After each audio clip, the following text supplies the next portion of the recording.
नमस्कार, मैं विशाल पांडे। जैसे हमारी गाँव की सीरीज़ चालू है, इसमें हमने कहा कि हम भारत और नेपाल के कई पुराने से पुराने गाँव जाके वहाँ की लोकल ब्यूटी और लोकल खूबसूरती आप सबको दिखाने की कोशिश करूँगा। फ़िलहाल मैं एक नेपाल के गाँव में हूँ और सुबह का ही समय है और देखिए जो सुबह का समय भी है, गाँव में कितनी शुद्ध हवा, फ्रेश हवा और कितना अच्छा वातावरण है। तो इसी के अभियान के तहत प्रकृति बचाओ, पर्यावरण को बचाओ, ये मुद्दा हमारा चलने वाला है आने वाले समय में, जिसमें हम इस यूट्यूब और सोशल मीडिया के तहत ये काम जारी रखेंगे कि हम इस समय प्रकृति को बचाना बहुत ज़्यादा ज़रूरी है। क्यों? क्योंकि आने वाली पीढ़ी अगर स्वच्छ हवा में सांस नहीं ले पाएगी तो इससे ज़्यादा विनाश का कोई और दूसरा रूप नहीं हो सकता।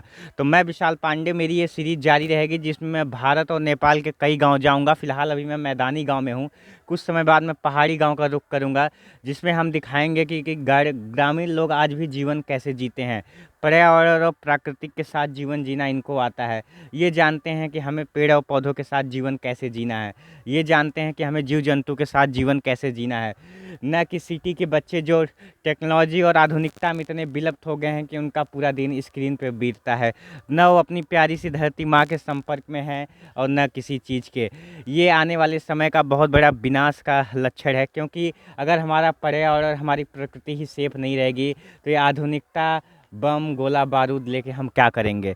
जब हम अपनी प्रकृति और धरती माँ को ही नहीं बचा पाएंगे तो हम ऐसी चीज़ों का क्या करेंगे। तो फिलहाल मैं विशाल पांडे, मेरी ये सीरीज़ जारी रहेगी। मैं भारत और नेपाल के कई गांव जाऊंगा और वहाँ की लोकल खूबसूरती आप सबको दिखाने की मैं पूरी कोशिश करता रहूँगा। और मेरा ये अभियान भी है कि प्रकृति बचाओ, पेड़ पौधों को बचाओ, जिसके तहत ही हम आने वाले समय में एक अच्छा जीवन जी सकते हैं। सबसे बड़ी बात है, हम अपने आने वाली पीढ़ी को एक सुंदर जीवन दे सकते हैं, क्योंकि उनको देना ही हमारा परम कर्तव्य है।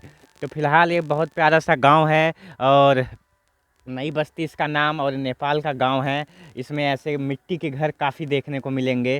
तो ये दद्दा बैठे हैं, सुबह का समय है, ठंड का मौसम है, आग सेक रहे हैं। और फिलहाल हम इस गांव में आ गए हैं और जो हमारी अगली सीरीज होगी वो भी पहाड़ों की गांव की होगी। तो फिलहाल जो गांव के लोग होते थे, बड़े विद्वान होते थे, वो जानते थे कि पेड़ पौधे हैं, जीव जंतु हैं, तभी हम हैं, नहीं हम भी नहीं हैं।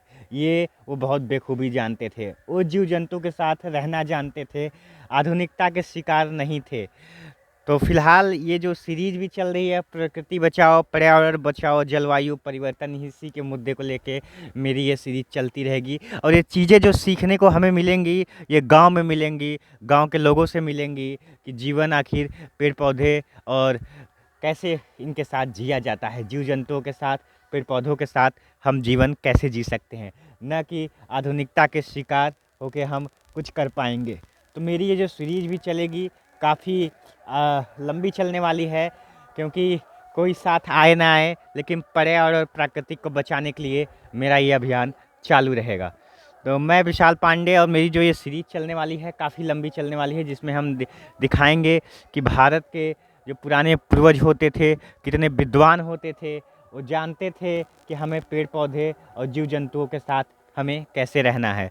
तो इस अभियान के तहत हम ये भी करने वाले हैं कि हम ये भी दिखाने वाले हैं कि जो गांव के लोकल लोग रहते हैं वो कैसे जीवन जीते हैं, वो किस बिहाफ पे जीवन जीते हैं और लंबा जीवन जी के जाते हैं, यहाँ से बीमारी रहित जीवन जी के जाते हैं। न कि सिटी के लोग 30 साल के, 40 साल के हुए नहीं, बीपी, थायराइड, 36 तरह की बीमारी ले लिए। आखिर बात तो सवाल बस एक है, जीवन जी के जाने का है। जीवन तो ये भी जी रहे हैं और हमसे अच्छा लाइफ जी रहे हैं, वातानुकूलित जीवन जी रहे हैं, पेड़ पौधों के साथ जीवन जी रहे हैं। तो इनसे हम सबको सीखने की बहुत ज़्यादा आवश्यकता है। मैं विशाल पांडे, आप सबका धन्यवाद।